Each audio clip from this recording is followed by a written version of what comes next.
name is AYESHA Raja. For the past 2 years, I've been involved in a civic. We started out as the Robertsham Civic Association, Tenants Association, because all of us lived in more or less the blocks that were owned by the same people. Later on, we adopted the name Sofa Sonke, which means we'll die together.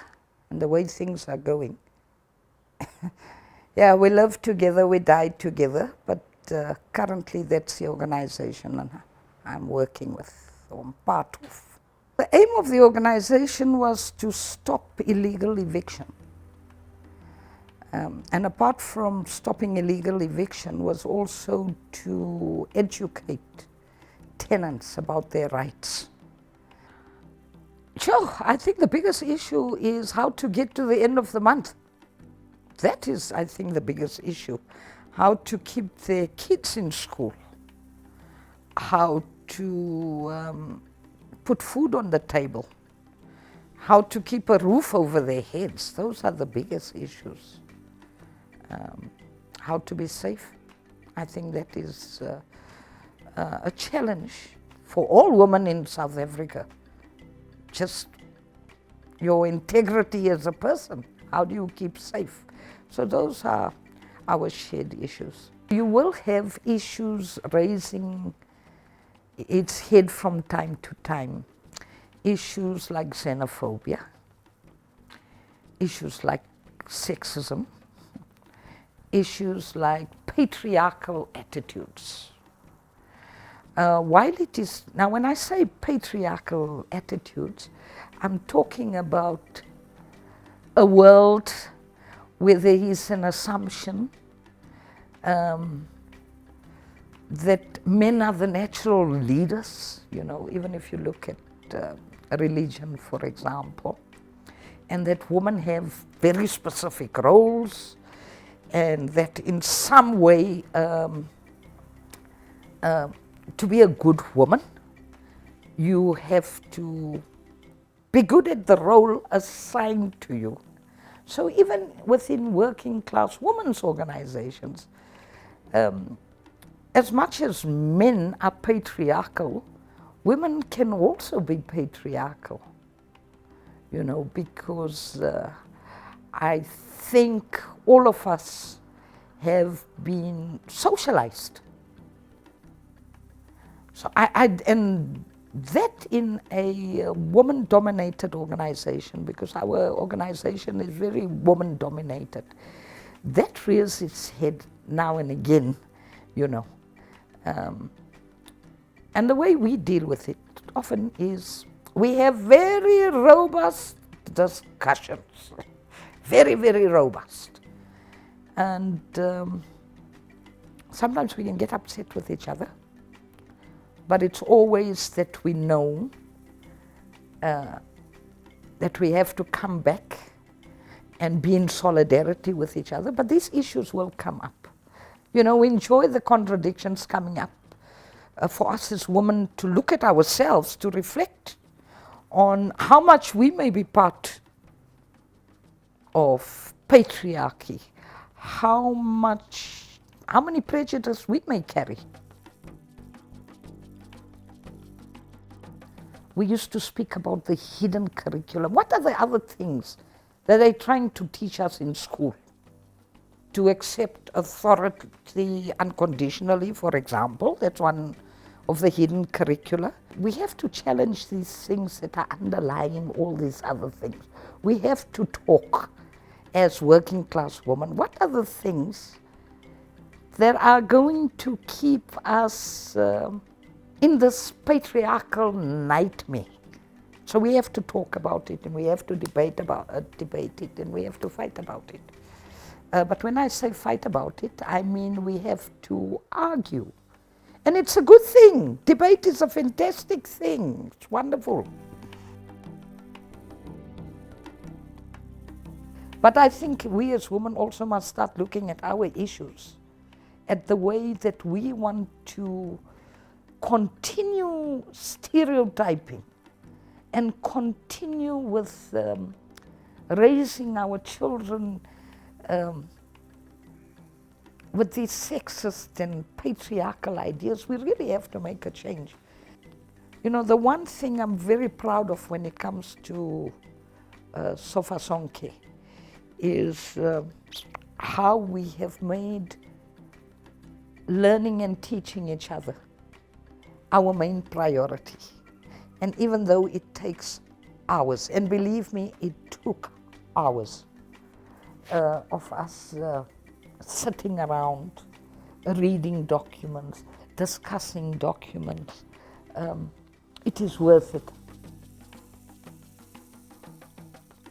I've experienced sexist behavior, both within Sofa Sonke and in all the years that I've been a member of many different organizations. Men feel because they can speak louder, that what they're saying is automatically more sensible, and I can tell you that that is not the case. And there is just this thing, I think, in the movement even within socialists and the left movement, there is this idea that men are intellectually superior. And sometimes it's like the hidden curriculum. Even comrades who are in leadership positions would make themselves guilty of sexist behavior. And as I've said before, as women we are also sexist. You know, sometimes women get scared of powerful women as well. Our organization, Sofa Sonke, we deal with it head on. If you make a sexist remark, we immediately deal with you. When we immediately have a debate, whether you're a male, a woman, we deal with it right there. And actually, I quite enjoy when these things happen. Not that I want them to happen, but it gives you the opportunity to then have a discussion, you know, and for everybody to then reflect. Other organizations that we've been involved with, when women have raised issues, they've been shouted down. And when women say, but hang on, this person is playing me, not the ball, like not dealing with the issue, they put their heads in the sand. And it's only when other women come up and say, hey, where are you? Why are you not dealing with this? That the leadership will deal with it. But often they're very slow because some of the comrades in leadership are themselves sexist and patriarchal. But I think the best way is head on. That's how we deal with it in Sofa Sonke. You know, immediately we will not even let it fester. But if we don't come to an agreement, and this has happened, the majority will say to the comrade, you are out of order, and if you do not change, you are out of here. And there's certain things that we can't tolerate.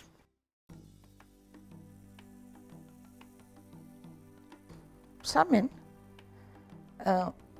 recognize it for what it is, that these are strong women. Some men feel less than because of us. And it doesn't come straight. It's not a full frontal attack almost. It's almost like a sniper, you know, stopping the comrade from talking in the middle of a sentence. Those comrades need to be put straight immediately, especially when it comes to sexual harassment. Not just sexism, but sexual harassment, you know, where I can touch your leg or something. Those things must not be tolerated at all. That calls for immediate, as far as I'm concerned. You know, if you don't know how to respect your comrade, you must go. You must go. In our organization, in Sofa Sonke, when women are outspoken, we celebrate. We clap hands, we stamp our feet, we get happy because we know our comrades and we know that what they have to say and what they have to do is very valuable. So, no, we celebrate. You know what happens is that, especially working with people who haven't been in the struggle for a long time, they are very shy to speak publicly. What we do in a way is sort of force them to do that. You know, say what you have to say is very worthy. Just say it. And say it in the language that you're comfortable in. You don't have to speak English, number one. Don't worry about grammar, worry about your message. The thing is to step back and to say, no, my comrade can do it.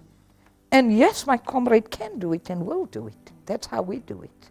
We say, speak your truth. Education, education, education. That in itself, it's like just opening new worlds and new ways of seeing is very empowering. For women to be able to reflect on their roles, their traditional roles, and suddenly for them to realize, no, but you know, it's not about who I am as a woman only, it's about who I am as a human being, as a person, and I am worthy. And to always support that and that development. In our organization, the way we operate, I would say that is a safe space in the sense that you can say what you want. A safe space would constitute a place where a woman can raise any issue that she wants to and be heard, and for other people to support that. I'd be scared that strong women say, I can only be strong in and amongst women comrades. I'd be very scared about things like that happening.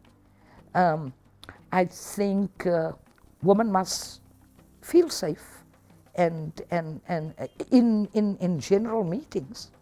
Because one thing about the struggle of the working class, unless women and men are united actually, working class men and women are united, it's like fighting with the blindfold and one arm tied behind your back.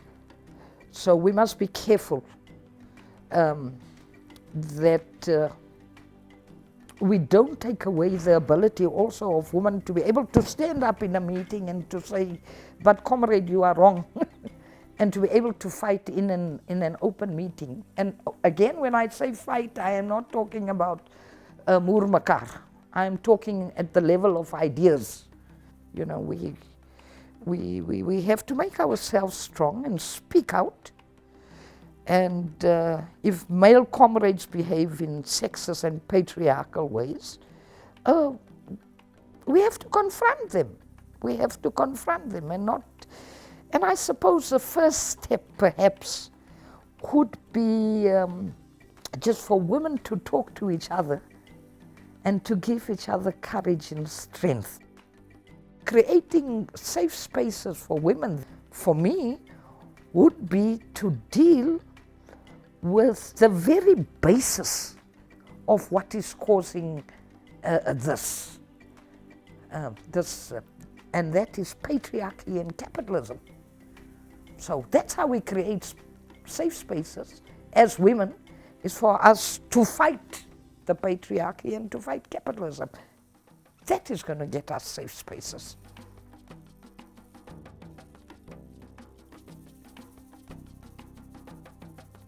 Money is needed, you know, always. But I think the most essential resource is the resource of women feeling empowered and feeling they can continue. Because they do. I always say, if wealth had anything to do with hard work, then black working class women would be the richest people on earth. No? because how they keep families together and, manage to continue life, that speaks volumes about the real strength. Wow, these women are amazing, So the resource we have to give women is that courage and that confidence to say, if you can do it in your home, because the home is it's a microcosm of the rest of society. If you are able to do that, what are you not able to do out there? It's a challenge. Childcare, for example. So the kind of resources may be very practical.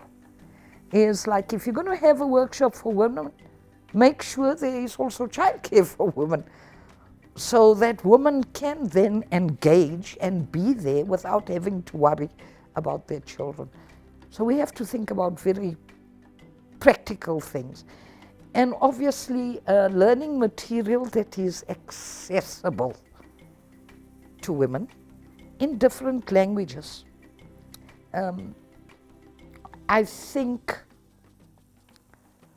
the more people read, I'm a believer in this, the more you read, the stronger you become, the more you know, the more you are able to then not only join the struggle, but so it's very important to make those kinds of resources available.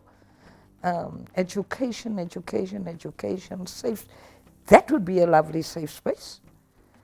When we have education workshops for women, is for women to come in there without other worries.